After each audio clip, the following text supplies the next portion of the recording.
Assalamualaikum warahmatullahi wabarakatuh. Halo pemirsa, kembali lagi bersama saya di MUI Sepekan, program yang menyajikan rangkuman berita-berita penting dan menarik dari Majelis Ulama Indonesia selama sepekan terakhir.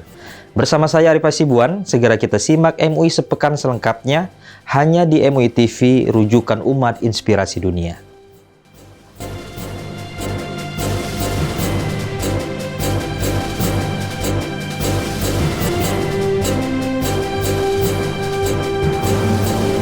Kita masuk berita pertama pemirsa. Lembaga Pemuliaan Lingkungan Hidup dan Sumber Daya Alam MUI bekerjasama dengan Interfaith Rainforest Initiative Indonesia menggelar acara pelatihan membangun kesadaran ekologis di tengah masyarakat. Pelatihan ini digelar sebagai upaya untuk mendorong para pemuka agama agar berperan dalam membangun kesadaran ekologis di tengah masyarakat, mengingat adanya potensi krisis iklim di masa yang akan datang. Dan ini masalah yang sangat kompleks, jadi nggak mungkin kita tangani sendiri-sendiri, harus ada kolaborasi bersama-sama, khususnya pada tokoh-tokoh agama.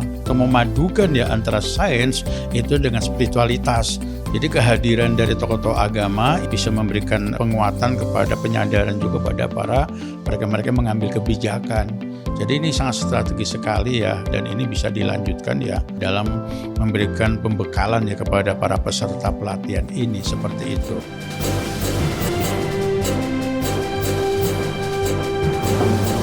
Kita beralih ke berita selanjutnya pemirsa. Majelis Ulama Indonesia bersama Kementerian Koordinator Bidang Politik, Hukum, dan Keamanan sepakat untuk memperkuat sinergi dalam upaya pemberdayaan umat dan mendukung perjuangan kemerdekaan Palestina.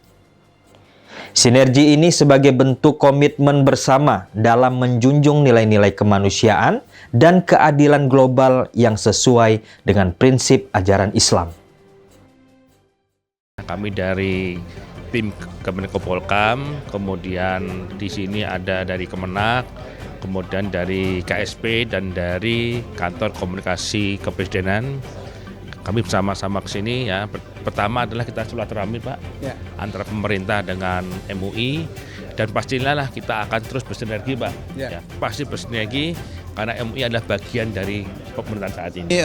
Memberikan apresiasi kepada Kementerian Polhukam, KSP, dan Biro Komunikasi Kepresidenan, Kementerian Agama, bahwa ini sebagai bukti nyata kehadiran pemerintah untuk terus melakukan sinergi dalam rangka menjalankan Sodikul Hukumah, yaitu mitra pemerintah.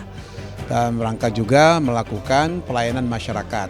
Artinya bahwa kami terus memberikan informasi yang aktual dan terpercaya kepada masyarakat bahwa situasi nasional dalam negeri, situasi luar negeri saling mempengaruhi untuk menciptakan perdamaian dunia, sebagaimana amanat konstitusi kita bahwa kemerdekaan itu adalah hak segala bangsa. Karena itu penjajahan harus dihapuskan, termasuk kemerdekaan Palestina itu sebagaimana amanat Bapak Presiden terus melakukan dukungan, meminta dukungan dunia internasional supaya upaya-upaya kita untuk membela kemanusiaan, kemerdekaan Palestina ya, memberikan penghentian terhadap genosida itu segera dihentikan dalam rangka untuk menciptakan tatanan dunia yang merdeka dan berdaulat.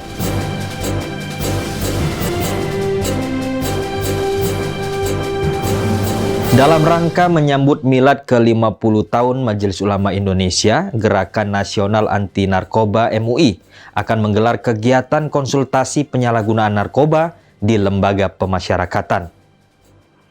Kegiatan ini bertujuan untuk memberikan edukasi, pendampingan rohani, serta motivasi bagi para warga binaan agar mampu bangkit dan meninggalkan narkoba, sekaligus memperkuat peran dakwah dalam upaya rehabilitasi dan pembinaan mental spiritual di lingkungan lapas.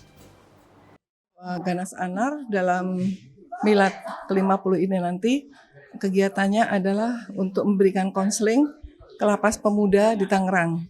Konseling di sini nanti akan memberikan suatu layanan kepada pemuda yang ada di Tangerang sebanyak 50 orang dan mereka akan diberikan suatu pendekatan-pendekatan secara spiritual.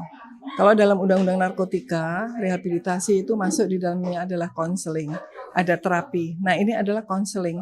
Artinya bahwa para binaan itu harus mempunyai suatu kepercayaan, kemampuan, dan kekuatan diri untuk merubah mindset-nya sehingga tidak mau kembali kepada penyalahgunaan narkotika. Penyalahgunaan narkotika ini harus dipulihkan, artinya bahwa pemikirannya, perilakunya, emosinya kembali sebagai fitrahnya umat yang harus produktif dalam menghadapi hidup ini. Sehingga konseling inilah yang akan diberikan pada teman-teman tim di Ganas Anar. Tidak hanya konseling, bahkan rehabilitasi untuk penyalahgunaan narkotika itu adalah suatu upaya satu-satunya yang bisa memulihkan kembali fungsi-fungsi saraf otak yang sudah dirusak oleh jenis-jenis obat-obat yang dikonsumsi. Outputnya adalah memulihkan fungsi semua saraf-saraf otak sehingga akan produktif secara perilakunya, emosinya, kemudian juga kehidupannya itu akan pulih.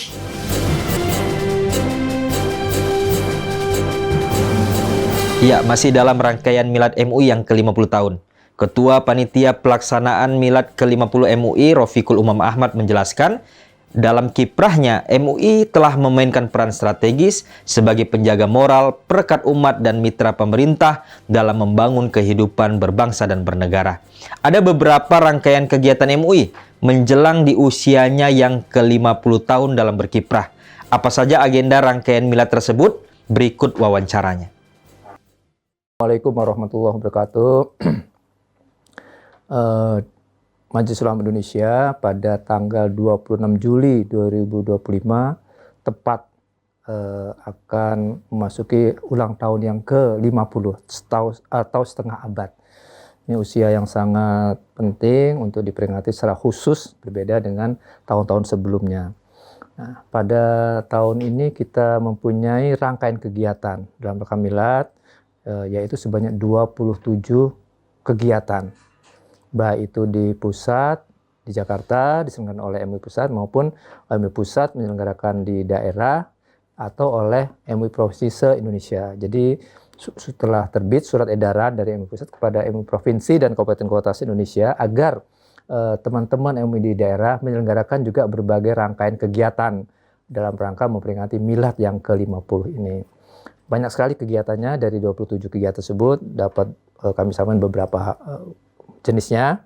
Pertama adalah ziarah ke makam para pendiri, para pendahulu kita, para ketua umum dan sekretaris umum atau sekjen yang mewakili seluruh pengurus-pengurus yang telah wafat.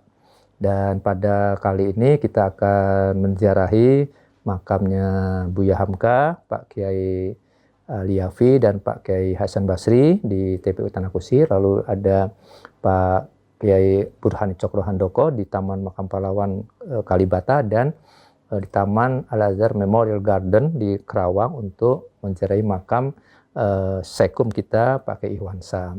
Lalu ada lagi acara berupa khataman Al-Quran. Ini oleh DPMUI dan oleh pengurus Komisi dan Lembaga. Dan dilanjutkan dengan Semaan Al-Quran, di mana kita akan menyimak hafid yang akan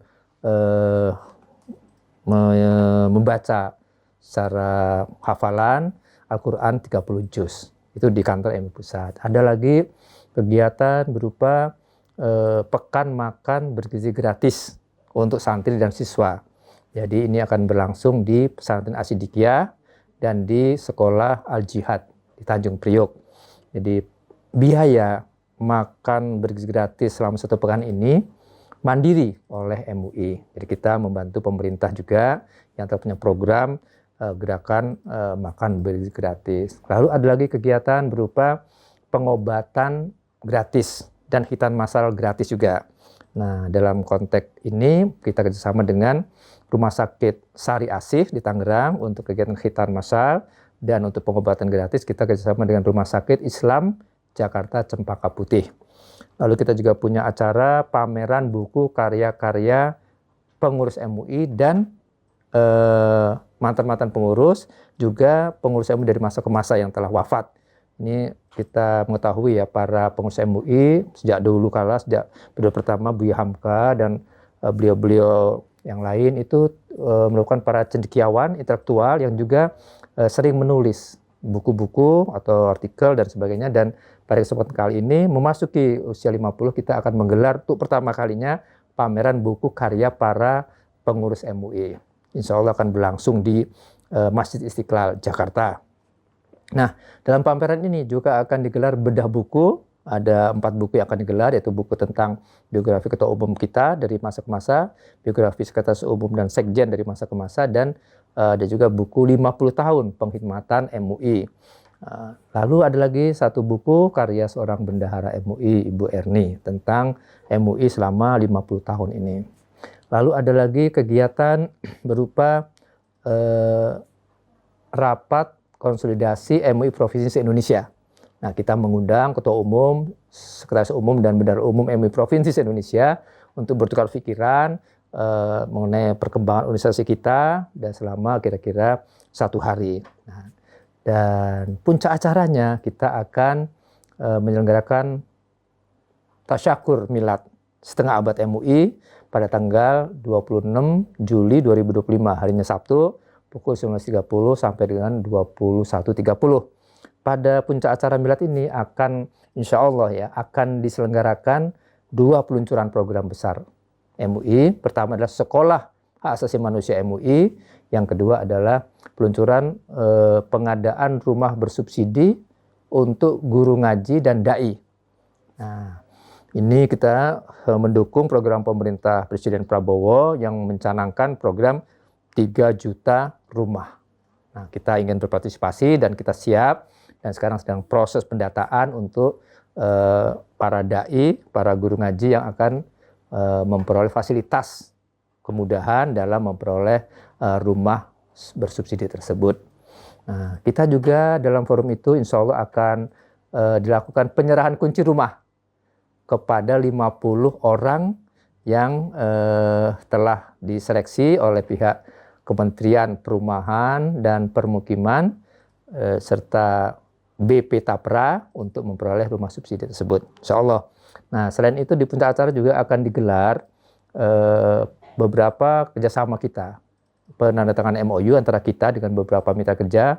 Pertama dengan BP Tapra sendiri, kemudian dengan Kejaksaan Agung, dengan Kadin, dengan beberapa pihak yang lain. Nah, ini masih dalam proses, mudah-mudahan segera bisa diwujudkan dan sebagai awal dari kerjasama kita. Dan dalam forum puncak acara itu akan hadir ya rencananya, kita mengundang dengan hormat Bapak Presiden, lalu para menteri-menteri kabinet, juga Panglima TNI, polisi, ya, Kapolri maksudnya, kemudian juga kita mengundang para pimpinan lembaga-lembaga negara, DPR, MPR, DPD, dan sebagainya. Juga kita mengundang pimpinan dari lembaga-lembaga pemerintah non-kementerian, juga pimpinan dari komisi-komisi negara independen atau lembaga pemerintah lainnya. Juga kita undang perusahaan-perusahaan yang selama ini sudah bergerak di bidang ekonomi syariah, ekonomi dan keuangan syariah. Nah, kita undang dan juga kita undang tentunya pengasuh pondok pesantren, rektor perguruan tinggi Islam, para ulama-ulama se-Jabodetabek mewakili berbagai unsur atau kalangan. Juga tidak kalah pentingnya kita juga akan mengundang tokoh-tokoh ormas Islam dan para ketua umum ormas-ormas Islam yang bernaung di bawah Majelis Ulama Indonesia.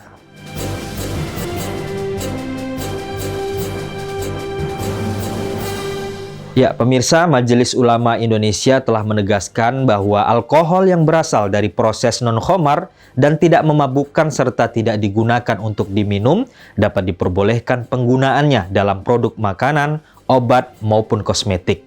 Penegasan ini penting agar umat tidak terjebak dalam keraguan, terutama di tengah maraknya produk berbahan dasar alkohol yang beredar di pasaran.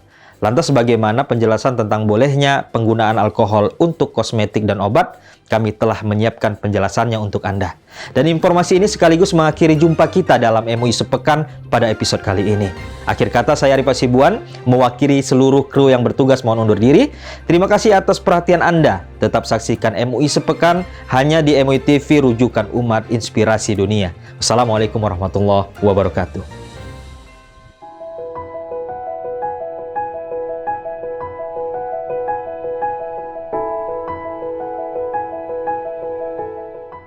Sahabat Muslim, kamu pasti pernah menemukan kandungan alkohol pada produk seperti parfum, lotion, atau bahkan obat. Tapi, apakah penggunaan alkohol dalam produk tersebut diperbolehkan dalam Islam? Yuk simak penjelasan Majelis Ulama Indonesia dalam Fatwa nomor 11 tahun 2009. Seringkali muncul pertanyaan soal hukum penggunaan alkohol dalam produk non-konsumsi, seperti kosmetik atau obat-obatan. Muncul pula kekhawatiran tentang najis atau keharamannya. Untuk menjawab kegelisahan ini, MUI melalui Komisi Fatwa mengkaji secara mendalam dari sudut pandang syariat. Dalam kajiannya, MUI membedakan antara alkohol yang berasal dari khamr atau minuman memabukkan dan yang tidak. Alkohol dari khamr jelas najis dan haram, sedangkan yang bukan berasal dari khamr tidak otomatis dihukumi demikian. Selain itu, penggunaan alkohol dalam kosmetik dan obat-obatan juga harus dilihat dari konteks penggunaannya. Apakah untuk dikonsumsi atau pemakaian luar, dan apakah ada unsur darurat atau tidak. MUI menetapkan beberapa poin penting sebagai berikut. Pertama, alkohol yang berasal dari khamr dan digunakan sebagai bahan dalam produk makanan, minuman, dan obat yang dikonsumsi hukumnya haram. Kedua, alkohol yang bukan berasal dari khamr dan bukan untuk diminum seperti untuk kosmetik dan obat luar, hukumnya tidak najis dan boleh digunakan, selama tidak membahayakan. Ketiga, alkohol yang berasal dari proses sintesis kimia dan tidak memabukkan serta tidak berbahaya, boleh digunakan dalam produk kosmetik dan obat luar. Keempat, penggunaan alkohol untuk kebutuhan medis atau industri yang tidak dikonsumsi secara langsung tetap diperbolehkan selama tidak menimbulkan bahaya dan tidak digunakan untuk yang diharamkan. Fatwa ini menjadi pedoman penting bagi masyarakat Muslim, khususnya pelaku industri, agar tetap bisa berinovasi tanpa melanggar prinsip-prinsip syariat. Produk berbahan alkohol tetap bisa digunakan jika memenuhi kriteria yang ditetapkan. Jadi sahabat Muslim, jangan langsung panik saat melihat kata alkohol dalam kosmetik atau obat. Lihat dulu asal-usul dan tujuan penggunaannya. Karena Islam bukan hanya agama yang memudahkan, tapi juga menjaga kemurnian ibadah. Wallahu a'lam bishawab.